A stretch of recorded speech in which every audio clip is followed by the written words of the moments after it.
Would you rather have a sure thing, or would you rather have something which is a bit of a risk, a bit of a gamble? There's something to be said for the importance of gambling every now and then, especially when the advantages can be especially great. And if you are only left with your winnings and not your losses, as is often the case with evolution, it might be something you want to engage in. But you might also want to diversify that a little bit. And that's what nations have discovered with men and women when it comes to our biology. For instance, longitudinal studies have found that when it comes to intelligence testing, now intelligence testing, you need to understand it properly. It's not testing intelligence as much as things which interfere with intelligence. So that someone with a very high IQ is simply someone who has a genetic or other makeup which makes their mind work without certain impediments, while someone with a very low IQ is more likely to have problems. So that simply because there's not something wrong with your machinery doesn't mean that you're going to necessarily succeed in life. And IQ itself is largely based on the ability of a mind to create mental models, to abstract from the world, to learn lessons from it through creating its own little simulations of the world within a mind. So it's a certain type of intelligence we're dealing with. But studies have found that while men and women have the same intelligence on average, there are more men who are at the very bottom of the intelligence hierarchy and more men on the very top of it. So that the curve is much smoother for men, and so that the people who are more likely to be in the middle, people who are more likely to have average, not below average intelligence, would be a woman, would be women in general, in fact. So that when you're looking at men and women, your majority of the extremely poor, which is something which connects to intelligence, and the majority of people in jail, which also connects to a low level of intelligence, not low, but lower than the average, where it's somewhere in the mid 80s, that most criminals have their intelligence tested at. That doesn't mean that people of high intelligence don't commit crimes. It might be that they don't get caught as often when committing crimes, or that it's a different type of crime that they feel inclined to commit, or it might well be that poorer people commit more crimes. But when it comes to the effects of this, you see a lot more homeless men, you see a lot more men who don't succeed at all, and women on average able to do ordinary jobs to succeed in society. You also see men who are much taller than ordinary men, and men who are much shorter than ordinary men. But it's rare to see women who are too much shorter or taller than ordinary women. It's also rare to see women who are especially ugly, though men who are especially ugly are not all too uncommon. And surveys find that most women only find a small percentage of men especially attractive, but most men find most women attractive. Now, you might say that that's about standards, but when you understand that women having an XX chromosome combination, while men have an XY chromosome combination, has a certain effect, you realize that women's DNA is more robust than men's. This means that women will, generally speaking, have their DNA expressed in a certain specific way, and that specific way is usually quite successful. It creates the form that it should create, and it doesn't create so many exceptions as it does with men.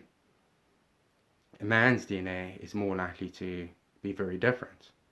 And the amount of data in the men's Y chromosome suggests that only about a third of our male ancestors were able to reproduce, while almost all of our female ancestors were.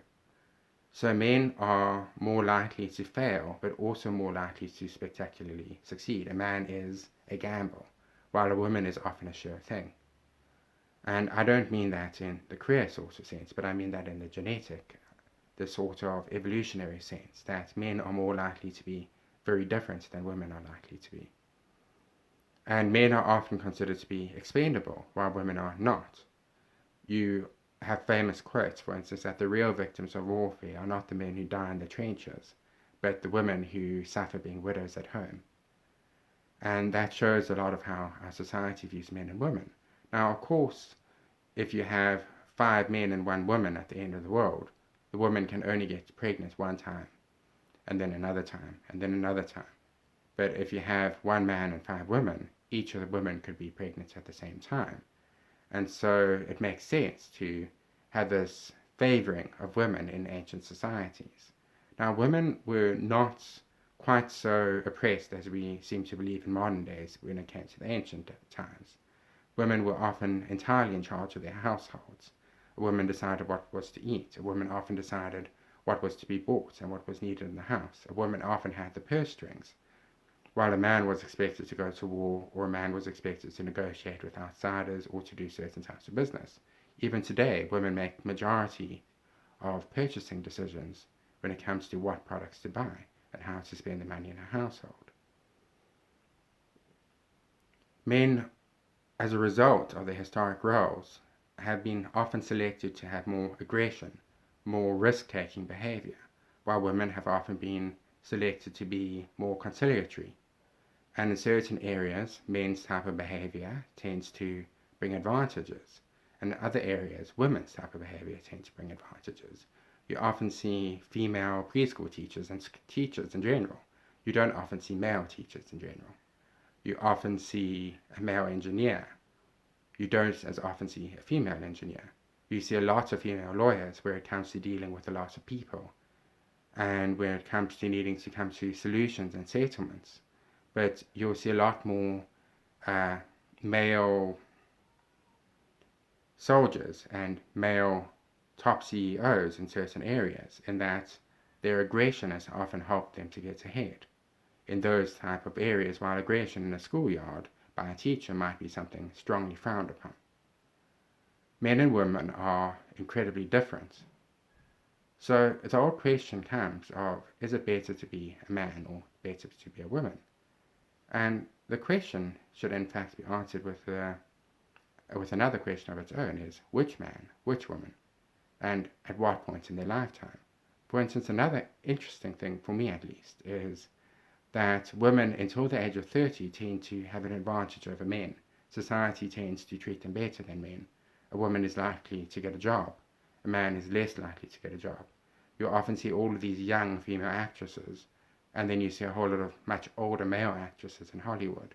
And this isn't an error or a mistake. It's that the young female actresses are chosen, while the younger male actors have to really fight it out for their roles. When women get to 30 and men get to 30, this often reverses. There's something called hypergamy, which is that women will tend to prefer a man who is capable of gaining wealth to a man who is not. Now, it's not a man who has wealth, it's a man who seems capable of gaining wealth. And that's quite interesting, because lottery winner studies tend to find that lottery winners often lose all of the money that they've gained, even if it's a massive amount of money that they've gained. While people who have certain surnames in Italy going back 400 years were the upper classes of Italy, the people who were successful. While even today, people with those surnames are the people in Italy who are successful. And in the Chinese Revolution, the farmers or individuals who were deposed of, which were gotten rid of, later became those same families which were deposed of, later came to rule China and later came to have greater wealth than the same groups of peasants who'd overthrown them. So there's a correlation between an ability to gain wealth and an ability to gain success and breeding success. But there's not a correlation between having success and breeding success. It's a way in which women will look for men who are successful and able to become successful. So a man who reaches age 30 is either a man who is starting to become successful in his career, or he is a man who might have landed up on the street, or might have landed up killing himself or gone to war and lost everything. And at round about age 30, it becomes more advantageous when it comes to how society views men and women to be a man rather than to be a woman. Women go from competing on an easier mode to competing on a much harder mode than the men are, because that hidden discrimination, which is often shown to women of a younger age, disappears, and a favorability towards men instead emerges at an older age. And actresses often complain about this. They often say when they were in their youth they were treated much better, and all of the successful actors of their age are generally men, because society has directly discriminated against them at that age, just as it discriminated for them at a younger age. When it comes to who has the great advantages or disadvantages, you need to look at what goals it has to do with. Women, for instance, in today's world, are much more likely to be terribly depressed or much less happy than women of previous generations, previous eras. The women were much happier. But often women in our era are told that they must pursue the things which make men happy, and not necessarily the things which might make them happy if they chose for themselves, rather than having society try and implement things upon them. Women, generally speaking, almost all women are weaker than almost all men when it comes to physical strength. And you also see that in sporting events. You see that a college-age tennis player who's a man might be able to defeat a world-class female tennis player. Interestingly enough, the male advantage in sports disappears when it comes to shooting and when it comes to fencing, when it comes to weapons which create force multiplication, which allow men to be more successful. But it is something which is there. So men and women are very different bets. A woman is a much surer bet when it comes to you're going to necessarily probably have a woman who is born, who looks relatively good looking, who is of an ordinary height, who is of at least ordinary intelligence. When it comes to a man, you don't know what you're going to get. You don't know what a man is going to be. Men are very different. Not in the sense that ordinary people might be very different from one another, but are very different in what they're given. A man might be extremely strong and extremely intelligent, or a man might be extremely strong and extremely unintelligent. Men create all of these very different types of evolutionary results, and what you get is very few men succeeding to climb the ladder using hypergamy, and a lot of men not succeeding at all. And historically that has been the way that human beings have had the sexual contest, whereby a gorilla might have the strongest gorilla being the one which succeeds. But with human beings, it's the man who is more able to succeed who tends to be chosen, rather than the man who's merely stronger. And that's created our very different evolutionary structure.